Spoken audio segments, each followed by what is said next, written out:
Sisters, brothers, dignitaries, and friends, it is a blessing for me to be with you on this wonderful 24th of July holiday that we celebrate here each year in the great state of Utah. On occasions such as these, we most often employ the word pioneer to identify a settler, a person who was the first to settle in a territory. However, the word pioneer also expresses what a pioneer does, the action of preparing the way for others to follow. A noun and a verb to describe who pioneers are and what they do. Considered together, these two definitions suggest something which I imagine we all sense about the people we know to be pioneers. The people we have read about, heard about, told stories about, and at least once a year on this 24th of July holiday celebrated. That something is this: pioneers go first. Sometimes they go first to a place, and sometimes pioneers go first to an idea. And as we all know from stories of handcarts and wagons, intolerance and persecution, scarcity and cold, pioneers often go first under difficult, challenging, trying circumstances. This morning I'd like to share 3 examples of pioneers who went first, whether to a place or to an idea, but always by doing so in a way that helped others to follow. 2 are well known, historical figures who settled here in the Salt Lake Valley. The third is more personal, but no less important. All are an example of how pioneers often beget more pioneers. Eliza Snow.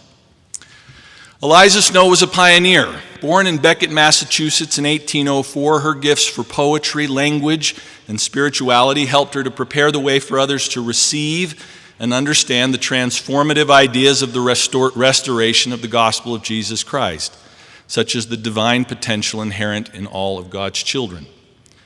Her faith in these ideas led her to be one of the first Latter-day Saints to settle places like Adirondack, Missouri, Nauvoo, Illinois, Winter Quarters, Nebraska, and what was then primarily known as the Great Salt Lake Valley. She is perhaps best known for her service as the second president of the Relief Society of the Church of Jesus Christ of Latter-day Saints, a position she held from 1867 to 1887.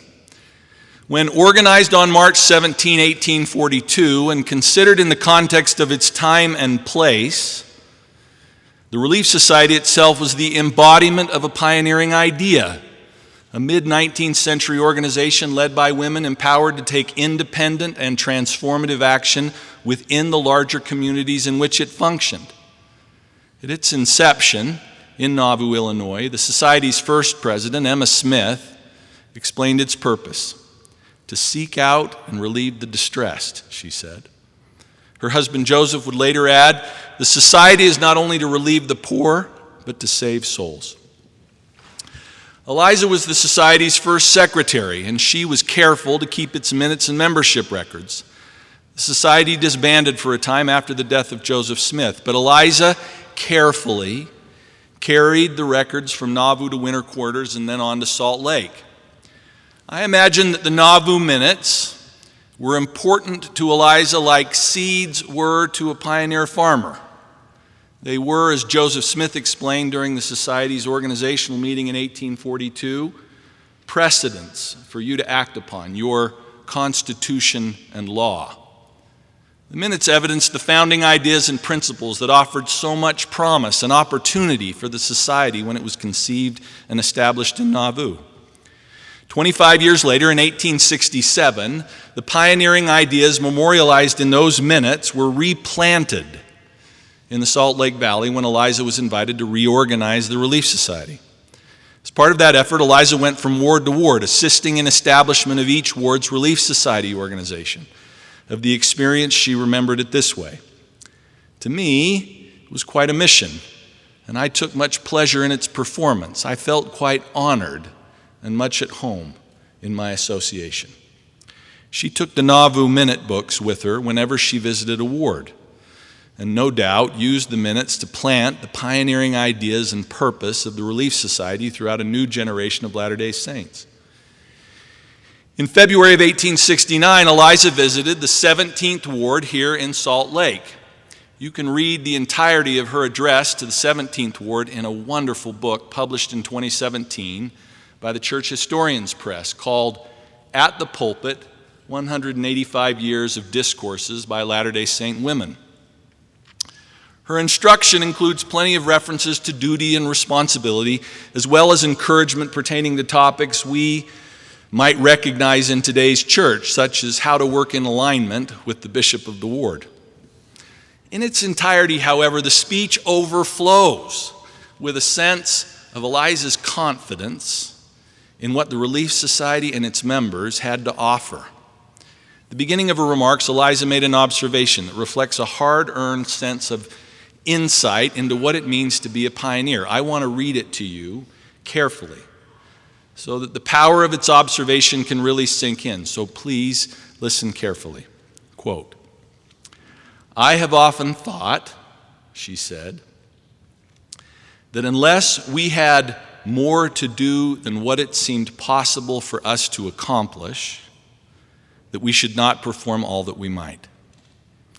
It is a blessing to us that we at times are brought into circumstances which are calculated to bring into exercise every power and faculty which we possess. It is true that such circumstance may not seem very desirable, but it has a tendency to strengthen and develop our abilities and prepare us for greater usefulness." Unquote. We often celebrate and remember pioneers for being first. But Eliza's observation in the 17th Ward reminds us why we admire pioneers in a way that is deeper than just the numeric order in which a race is run or a task accomplished. Eliza reminds us that we see in pioneers something more, something deep and substantial that evokes a sense of awe and respect. Eliza understood that true pioneering really starts to happen when things get hard, when we have, as Eliza put it, more to do than what it seemed possible for us to accomplish. In such circumstances, every power, every faculty, every skill, every strength is called on by the pioneer to arrive at and settle the new place or advance the new idea. That hard, as Eliza described it, prepares pioneers for greater usefulness. Put another way, the call to pioneering never stops. When you see one step before you, Eliza continued to the members of the 17th Ward Society, take it and do not wait to see where is the next. If we see one step, it is not for us to stand still until we can see the way clear in the distance, but move forward, and the way will be opened before us step by step. This is a principle God requires us to make the effort and thus prove our faith and trust in Him, and then He is sure to extend His aid. Eliza's words proved true for the organization she pioneered. As the Relief Society grew and expanded into the 20th century, its pioneering work included spiritual instruction, help and assistance to Utah's indigenous populations, aid to arriving immigrants, silk production, wheat storage, social work, maternal care, the promotion of women's education, and outspoken advocacy for transformative social causes, such as women's suffrage. The Relief Society has become one of the largest and most prominent women's organizations in the United States and the world. Over time, the Society's pioneering purpose to seek out and relieve the distressed expanded in scope and became more intentional. Elder John A. Widtsoe observed as much in the early 20th century. He explained that the Society's efforts to, quote, save souls opened the whole field of human activity and development. Relief of poverty, relief of illness, relief of doubt, relief of ignorance, relief of all that hinders joy and progress. What a magnificent commission, unquote. We continue to see the effects of Eliza's words and efforts in both the establishment and the reorganization of a relief society that would become such a global force for good. Again, Eliza was a pioneer who opened and prepared the way for others to follow. Emmeline B. Wells.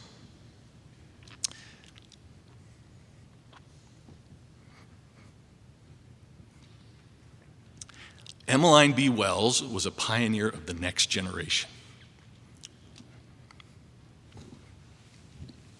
Emmeline was born in Petersham, Massachusetts on February 29th, 1828. I admire Emmeline.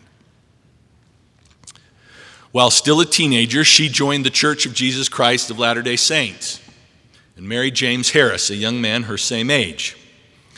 The two of them moved to Nauvoo, Illinois with James' parents, only to be abandoned by those same parents and to lose a child in less than 2 years. James left Emmeline in Nauvoo to look for work shortly thereafter. He never returned. Alone and without family, Emmeline became the plural wife of Newell K. Whitney, and after he passed, Daniel H. Wells. She would eventually make her home in Salt Lake City with her surviving children, no doubt feeling she had more to do than what it seemed possible in her life. Emmeline found herself stretched to, quote, greater usefulness, unquote, in civic affairs, the defense and service of her church, and the pioneering fight for women's education and suffrage. I desire, she once wrote, to do all in my power to help elevate the condition of my own people, especially women. As characterized by her gifted biographer, Carol Cornwall Madsen, Emmeline was blessed with an innate curiosity about life and a desire to feel the pulse of the larger world, to connect with, rather than isolate herself from people of varied backgrounds. Those attributes she put to the service of her self-appointed mission to elevate the status and opinion of Mormon women in the eyes of the world. As far as her times and opportunities allowed, she became a woman of the world, not worldly, but world-wise. Like Eliza, Emmeline had a talent for writing, and like Eliza, as a young woman, Emmeline came to the Salt Lake Valley as a pioneer. As an older woman, her pioneering ideas circled back, in a sense, to the world from which she had come through her work on the Women's Exponent, a Latter-day Saint-affiliated publication established in 1872, for which she had first been a contributor and associate editor before becoming editor in 1877. Emmeline held the position of editor for 37 years. There was an unusual clarity and persuasiveness in Emmeline's expression, so much so that many of her essays and articles in support of the suffrage movement, for example, were picked up and published by other periodicals throughout the United States. The Exponent's stated mission was to, quote, inculcate correct principles, unquote, and to enable women to help each other by the diffusion of knowledge and information. Under Emmeline's leadership, it did that and more. As Edward Tollage, the editor of a local publication known as Tollage's Quarterly Magazine, would observe of the Exponent, representing the political interests of 50,000 women at home, it wields more real power in our politics than all the newspapers in Utah put together. He then added that as the exponent of the enfranchised women of Utah, it can call 1 million women of America to the help of its cause. In 1879, Emmeline was appointed as one of 2 representatives from Utah to the suffrage convention in Washington, D.C. She would soon become friends with such luminaries in the suffragist movement as Elizabeth Cady Stanton and Susan B. Anthony. And in 1899, she was invited to speak to the International Council of Women at its London meeting. On her 82nd birthday, she was celebrated as one who had, quote, traveled tens of thousands of miles to render service in defense of her church and sex, and enjoys the respect of the leading women, not only of America, but of the world. The right to vote was extended to women in Utah by its territorial legislature in 1877, only to be taken away by federal statute in 1887. Emmeline was a leader, a pioneer, you might say, in making certain that the right to vote for women in Utah was restored by way of its inclusion in the Utah Constitution written in 1895. Like Eliza, Emmeline served as the general president of the Relief Society. She was called in 1910, and she served until 1921, when she was released just prior to her death on April 15th of that same year at the age of 93. During her lifetime, Emmeline regularly invited young people into her home in Salt Lake City for vigorous intellectual discussion and spiritual pursuit. She was awarded an honorary doctorate of literature, welcomed U.S. President Woodrow Wilson into her home for a personal visit, and was remembered at her funeral held next door in the Salt Lake Tabernacle. Her first likeness remains in the Utah State Capitol with one of the most understated inscriptions in the history of inscriptions. Quote, "A fine soul who served us," unquote. Particularly given the time and place in which she lived, Emmeline most certainly had more to do in her life than what it seemed possible for her to accomplish. But like Eliza before her, Emmeline's efforts to prepare the way for others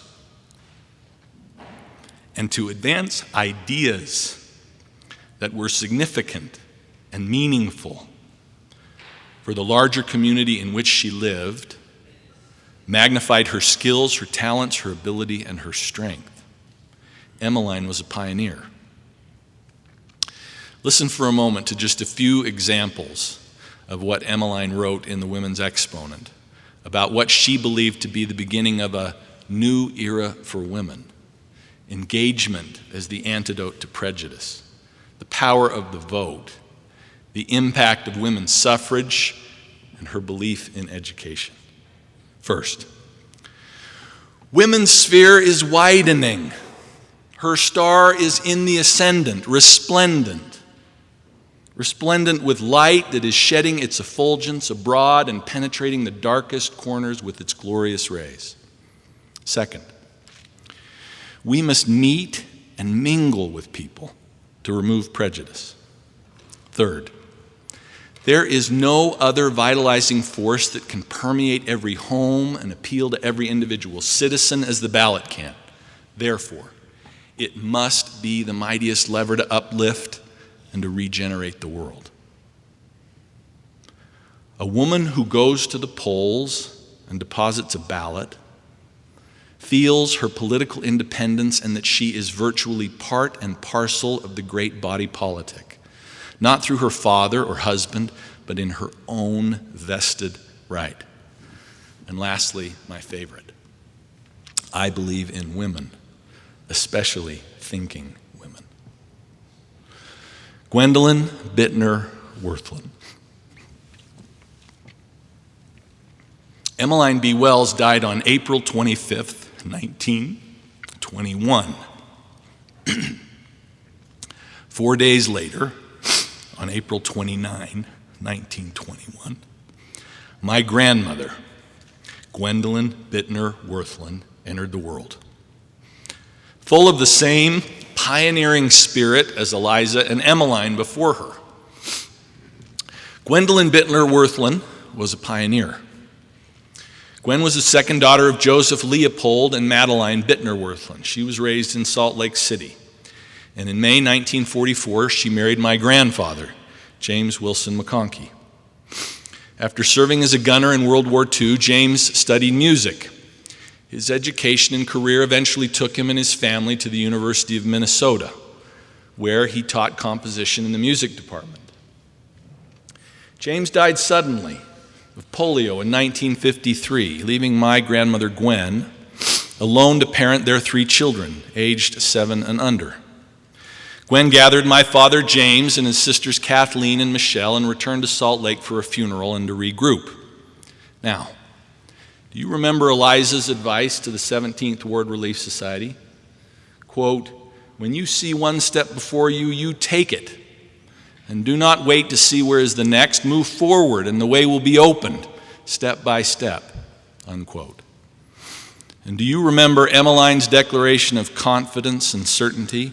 Quote, "I believe in women, especially thinking women," unquote. Those ideas passed from Eliza to Emmeline and then to countless other women, and those ideas were deep inside my grandmother. She lived by them. They were part of who she was. Gwendolyn Bittner Worthlin was a pioneer. Back in Salt Lake, she enrolled at the University of Utah, where she earned a master's degree. Her next step, made clear to her by heaven from the moment my grandfather passed, was to enroll in a doctoral program at Teachers College, Columbia University in New York City. As a single mother in the 1950s, she moved her little family to 121st Street and Broadway in New York and earned a doctorate in education. I can imagine long, lonely nights as she studied and parented, working on a doctoral degree in the 1950s as a young widow with 3 children in New York City was pioneering. It was hard. Her example prepared the way for others to take the next step, to get and prioritize an education, to persevere in the face of devastating disappointment, to find purpose when all seems lost. It prepared the way for her children, her grandchildren, her great-grandchildren, and generations yet to come. Gwendolyn Bittner Worthland pioneered her family to a new place in the world and to the idea that we can do hard things.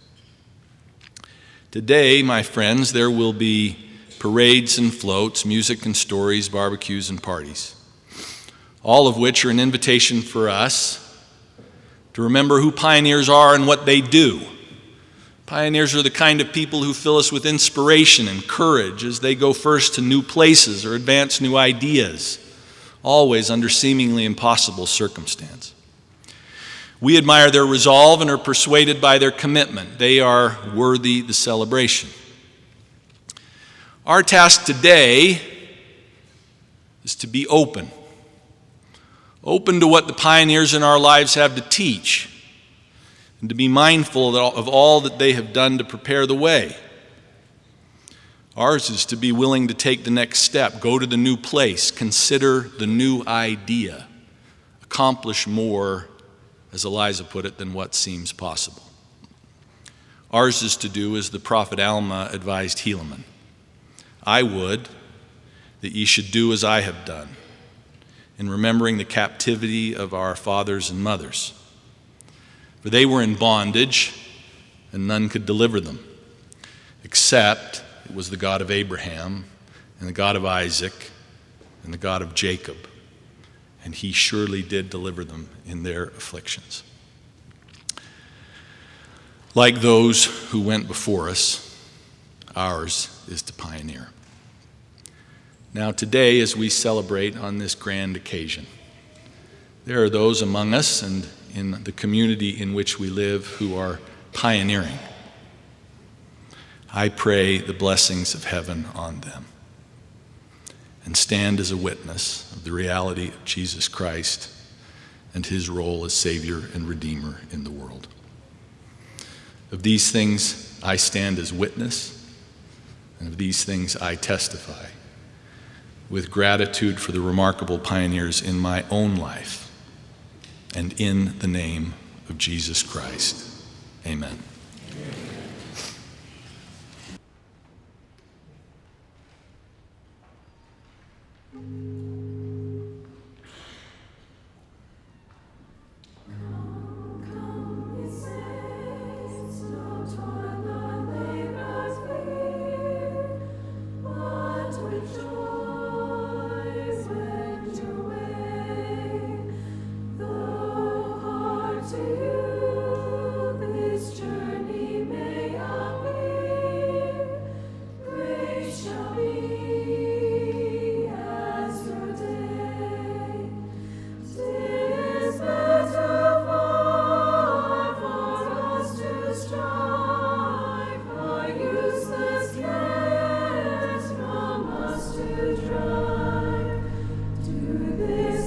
Joy.